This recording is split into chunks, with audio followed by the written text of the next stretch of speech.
దేవేంద్ర దేవేంద్ర దేవేంద్ర గురువర్య దేవేంద్ర దేవి ఇంద్రాణి సకల దేవతలారా అందరికీ కష్టాలు వచ్చి పడ్డాయి.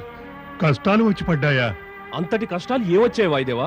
దక్షుని శాపానికి దుష్ఫలితం ఇది. చంద్రదేవుడు క్షయగ్రస్తుడే నిస్తేజుడయ్యాడు.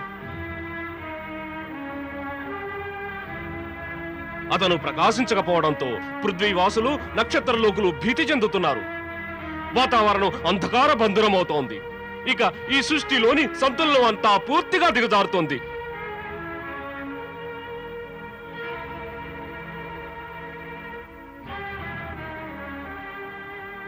ఇది నిస్సందేహంగా దుఃఖపూరితమైన విషయమే.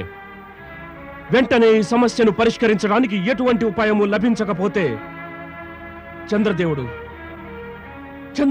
శాశ్వతంగా నిస్తేజమైపోతాడు. పుత్ర చంద్ర చంద్ర పుత్ర, చూసావా, నేను భయపడినట్టుగానే అయింది. దక్షుని కఠోర శాపం ముందు మన జపతపాలకు యజ్ఞయాగాదులకు ఎటువంటి ప్రభావము ఉండదు. మనం తల్లిదండ్రులమై కూడా మన కళ్ళ ఎదుటే మన కన్నబిడ్డను. వద్దు, అలానద్దు స్వామి, ఆలోచనే వద్దు.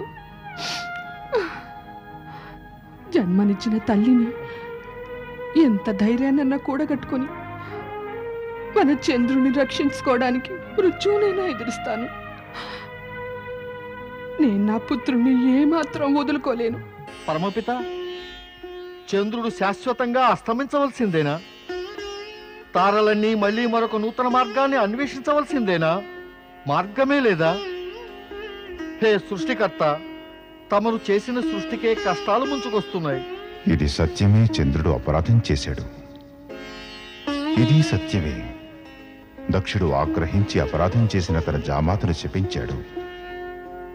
అతనికి తెలియకనా చంద్రుడు తనకు జామాత ఏకాక సృష్టికి ఆవశ్యకమైన యంత్రమని, అతను లేకుండా పృథ్వీలో చలనం అత్యంత క్లిష్టమని. కానీ అయితే ఈ సృష్టి అంతరించిపోయే సమయం ఆసన్నమైందా పరమపిత? నాకు తెలుస్తున్నదేమిటంటే, సృష్టిలోని అద్భుతమైన శక్తుల మధ్య ఉన్న సంఘర్షణ ఎప్పుడూ శాశ్వతంగా ఉంటుంది. ఈ స్థితిలో నేను నిశితంగా ఆలోచించాలి. నిశితంగా.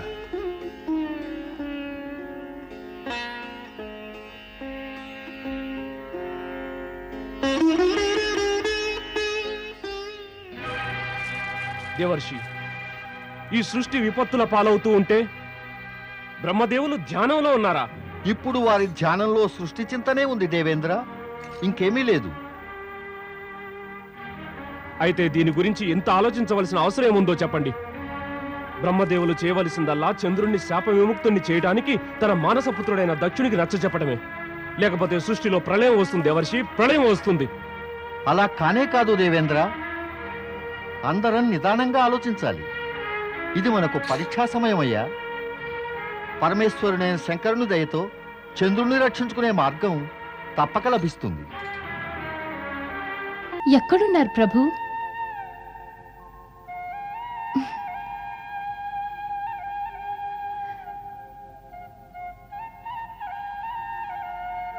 తమరి చరణాలకు నా పూజను స్వీకరించండి ప్రభు. నంది, బ్రూహి ఎక్కడున్నారు? ప్రణామం మాతాసతి. మాతాసతి నమో నమః. మహాదేవులు ఇక్కడ లేరే?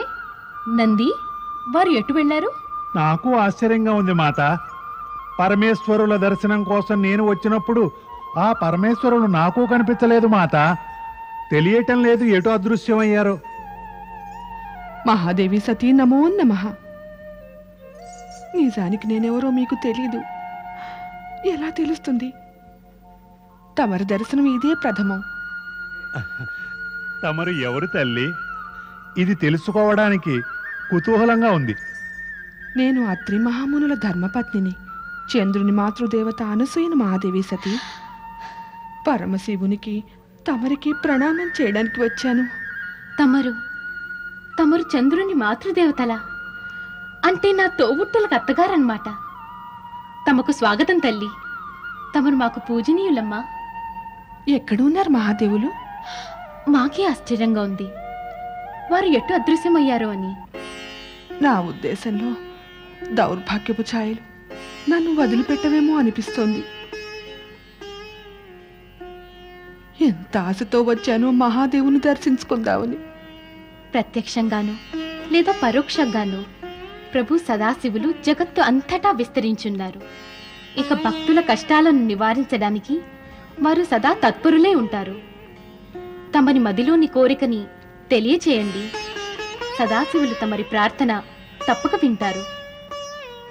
ఏమిటో అది ఎంతటి అశుభ ఘడియో.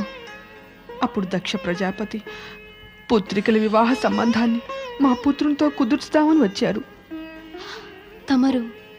తమరు ఏమిటి ఇలా మాట్లాడుతున్నారు? చంద్రుడితో నా తోబుట్టుల బంధం దృఢమైనది. చంద్రుడితో రోహిణి ఇత్యాది కన్యల వివాహమైతే విధిని అనుసరించి అయింది. ఈ బంధాన్ని ఎవ్వరూ తెంచలేరు. మరైతే వివాహానంతరం జరిగిందంతా అనర్థమే అయ్యింది.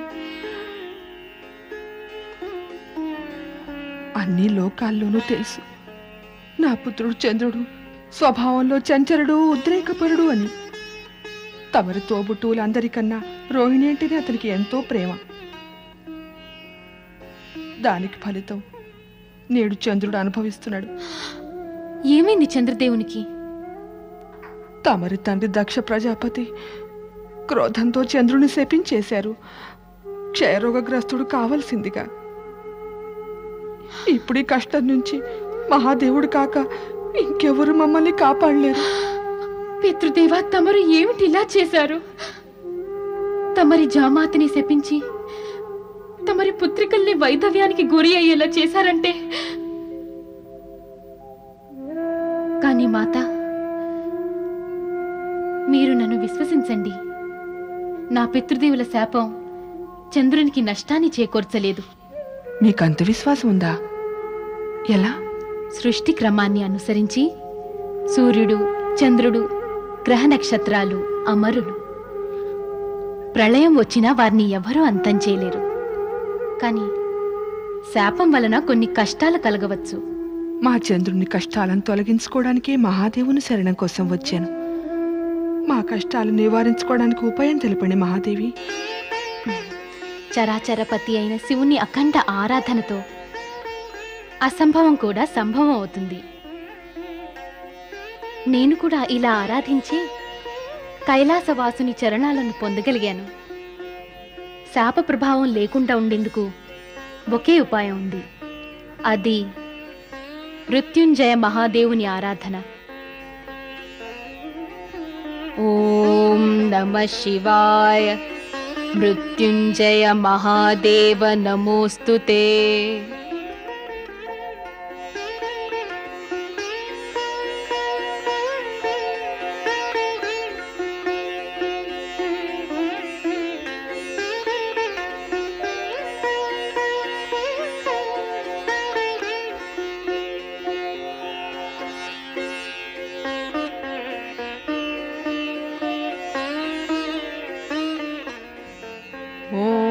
నమః శివాయ.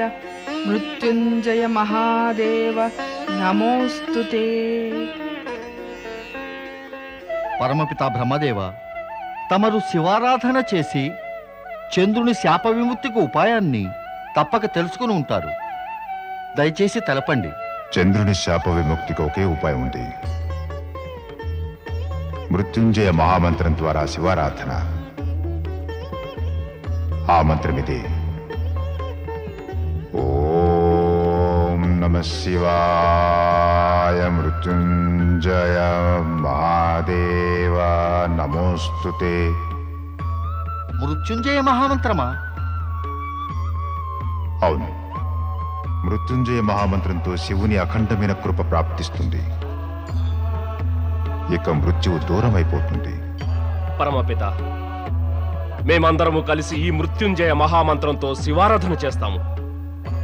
ఆ చంద్రుని శాపాన్ని తప్పక తొలగిస్తాం పరమపిత. అయితే దేవేంద్ర, మృత్యుంజయ మహామంత్ర ప్రభావంతో చంద్రుడు అమరుడు కావాలంటే దీనికోసం అతను ఆర్యావర్తనమున పశ్చిమాన సముద్ర తీరాన ప్రభాత నక్షత్రంలో శివారాధన చేయవలసి ఉంది. మంత్రధ్వని ప్రభావంతో చంద్రునిపై ఉన్న శాప ప్రభావం నెమ్మది నెమ్మదిగా అంతరించిపోతుంది. శివుని కృప ప్రాప్తిస్తుంది. సముద్ర వాతావరణ ప్రభావంతో చంద్రుడు శీఘ్రమే స్వస్థతను పొందుతాడు. నారాయణ నారాయణ.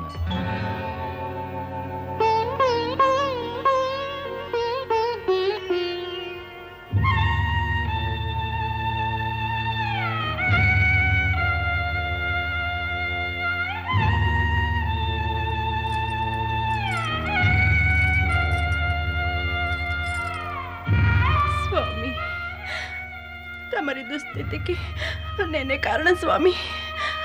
నా జీవితానికి ఇక నిష్కృతి లేదు స్వామి. రోహిణి, ఏమిటమ్మా ఇలా నేను నీవే దూషించుకుంటే ఏమీ కాదు. ఇద్దరం కలిసి చంద్రుణ్ణి కాపాడుకోవడానికి ఉపాయం ఆలోచించాలి. అత్తగారు,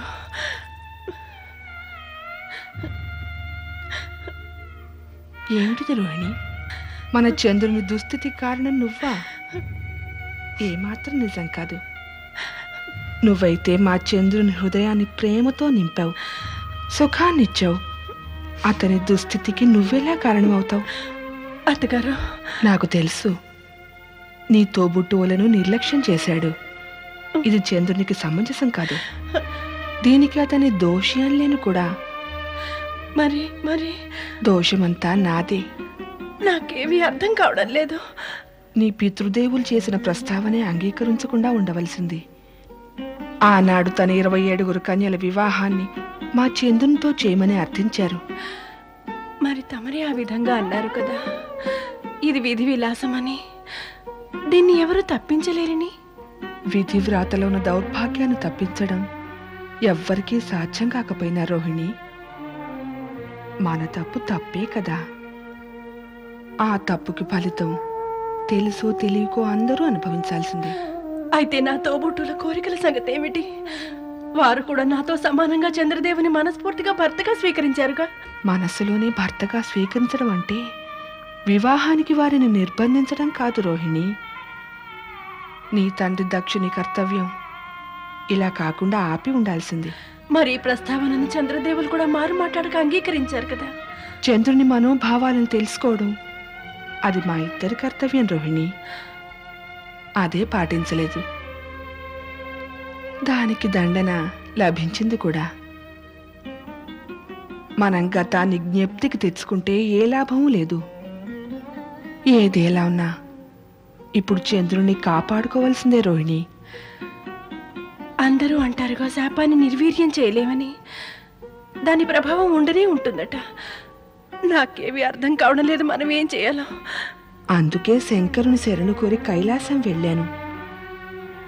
మన దౌర్భాగ్యవశాత్తు అక్కడ వారి దర్శనమే కలగలేదు. సతి మిమ్మల్ని కలిసే ఉంటుందనుకుంటా. అవును, సతి ఇచ్చిన ధైర్యంతో కైలాసం నుంచి తిరిగి వచ్చాను. సతి అన్నట్టుగా శివుని ఆరాధన ఎప్పుడూ వ్యర్థం కాదు. చంద్రుని కాపాడుకోవడానికి ఇప్పుడు మనం శివుని ఆరాధించవలసి ఉంటుంది. ఇదే మనం చేయగలిగింది. అలాగే, తప్పకుండా ఈ ఆరాధనలో నేను పాల్గొంటాను. రోహిణి, నేనతని తల్లిని, నీవు ధర్మపత్నివి. మన హృదయాల నుండి వచ్చే ఆ మంత్రం తప్పక ప్రభావాన్ని చూపుతుంది. పరమేశ్వరుడు కృప మనకి ప్రాప్తిస్తుంది.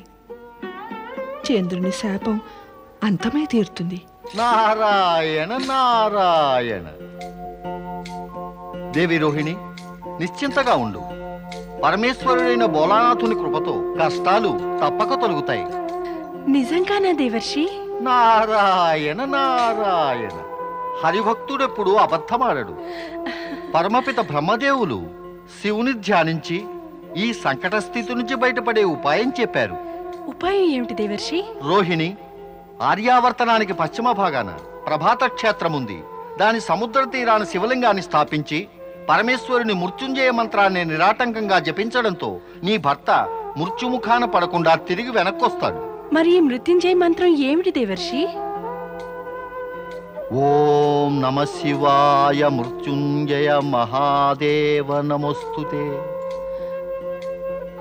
ఈ మంత్రాన్నే గనక స్వయంగా చంద్రుడు జపిస్తే సాక్షాత్తు శంకరుడు ప్రసన్నం చెంది దక్షుని శాపం నుంచి నీ భర్తను రక్షిస్తాడు. మరి వీరి స్థితి ఇలా ఉంది, వీరు మంత్రాన్ని ఎలా జపిస్తారు? అనవసరంగా చింతించక రోహిణి. ప్రప్రథమంగా ఈ మంత్ర జపాన్ని ఆరంభించు. ఆ శివుని కృపతో సర్వం మంగళప్రదమే అవుతుంది. నారాయణ నారాయణ.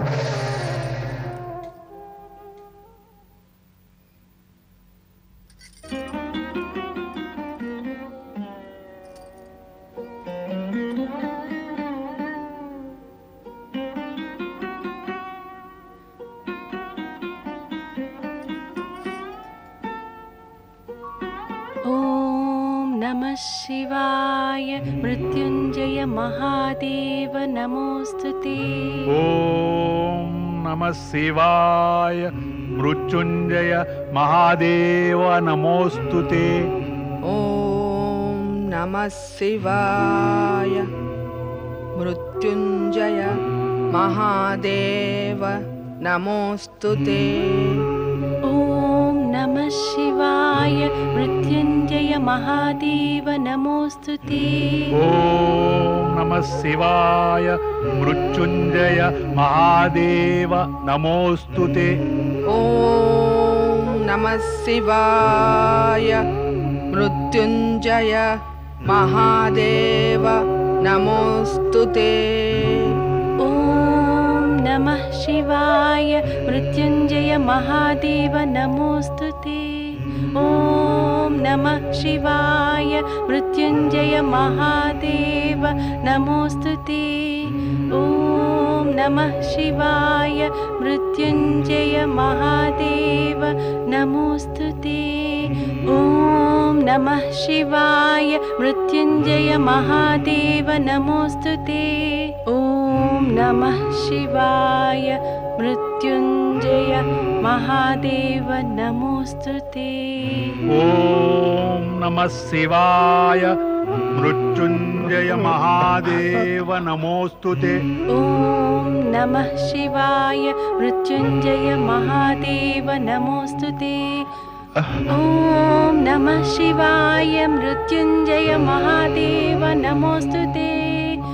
ఓం నమః శివాయ మృత్యుంజయ మహాదేవ నమోస్తుతే.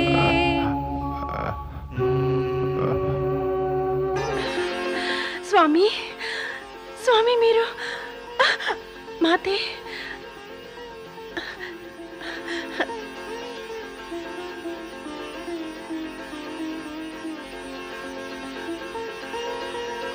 స్వామి, రోహిణి అమ్మా. స్వామి, ఆయుష్మాన్ భవ. అత్తగారు, దేవర్షి సలహా ప్రకారమే నేను వెంటనే ప్రభాత క్షేత్రానికి తీసుకువెడతాను. మమ్మల్ని దయచేసి ఆశీర్వదించండి. నా సౌభాగ్యం కలకాలం ఉండాలని. మా ఆశీర్వాదం నీకు ఎప్పుడూ ఉంటుందమ్మా. దీర్ఘ సుమంగళి భవ.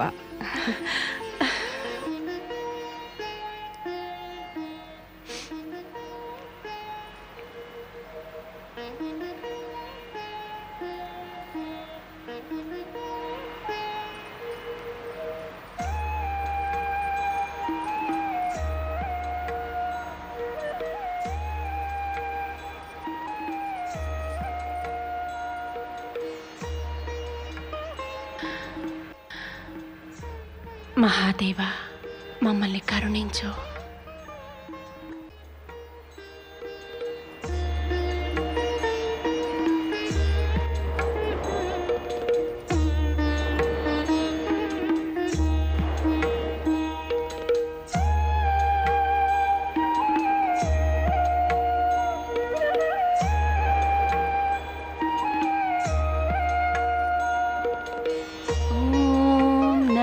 शिवाय मृत्युंजय महादेव नमोस्तुते. ఓం నమః శివాయ మృత్యుంజయ మహాదేవ నమోస్తుతే ఓం నమః శివాయ మృత్యుంజయ మహాదేవ నమోస్తుతే ఓం నమః శివాయ మృత్యుంజయ మహాదేవ నమోస్తుతే ఓం నమః శివాయ మృత్యుంజయ మహాదేవ నమోస్తుతే ఓం నమః శివాయ మృత్యుంజయ మహాదేవ నమోస్తుతే ఓం నమః శివాయ మృత్యుంజయ మహాదేవ నమోస్తుతే ఓం నమః శివాయ మృత్యుంజయ మహాదేవ నమోస్తుతే. స్వామి, ఈ శివమంత్రాన్ని నిరంతరం జపిస్తూనే ఉందాం. ఆ మహాదేవుడైన శివుడు మనల్ని కరుణించేదాకా. ఓం నమః శివాయ మృత్యుంజయ మహాదేవ నమోస్తుతే ఓం నమః శివాయ మృత్యుంజయ మహాదేవ నమోస్తుతే ఓం నమః శివాయ మృత్యుంజయ మహాదేవ నమోస్తుతే ఓం నమః శివాయ మృత్యుంజయ మహాదేవ నమోస్తుతే ఓం నమః శివాయ మృత్యుంజయ మహాదేవ నమోస్తుతే ఓం నమః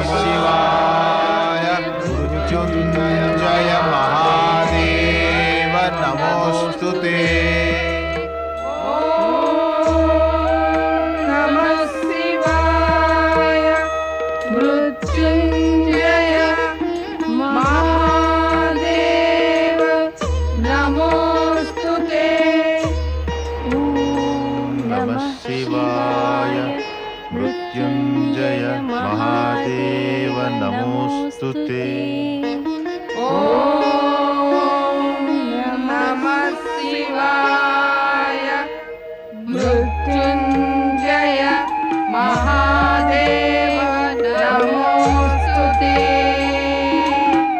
ఓం నమః శివాయ మృత్యుంజయ మహాదేవ నమోస్తుతే ఓం నమః శివాయ మృత్యుంజయ మహాదేవ నమోస్తుతే ఓం నమః శివాయ మృత్యుంజయ మహాదేవ నమోస్తుతే ఓం నమః శివాయ మృత్యుంజయ మహాదేవ నమోస్తుతే ఓం నమః శివాయ మృత్యుంజయ మహాదేవ నమోస్తుతే ఓం నమః శివాయ మృత్యుంజయ మహాదేవ నమోస్తుతే.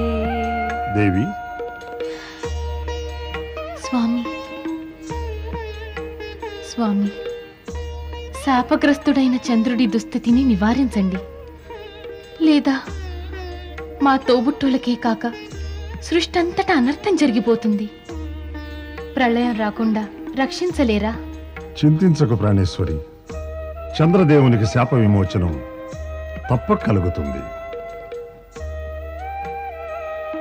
ఓం నమః శివాయ మృత్యుంజయ మహాదేవ నమోస్తుతే ఓం నమః శివాయ మృత్యుంజయ మహాదేవ నమోస్తుతే ఓం నమః శివాయ మృత్యుంజయ మహాదేవ నమోస్తుతే. ఓం నమః శివాయ మృత్యుంజయ మహాదేవ నమోస్తుతే. ఓం నమః శివాయ మృత్యుంజయ మహాదేవ నమోస్తుతే. చంద్రదేవా,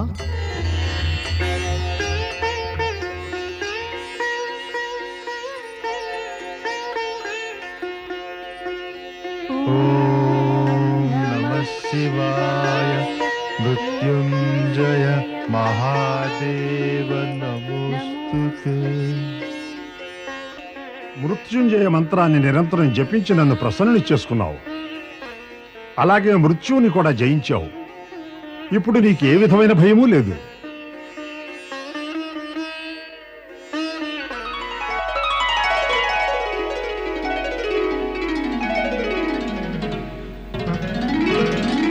నేను శాప ప్రభావం నుంచి విముక్తి పొందాను.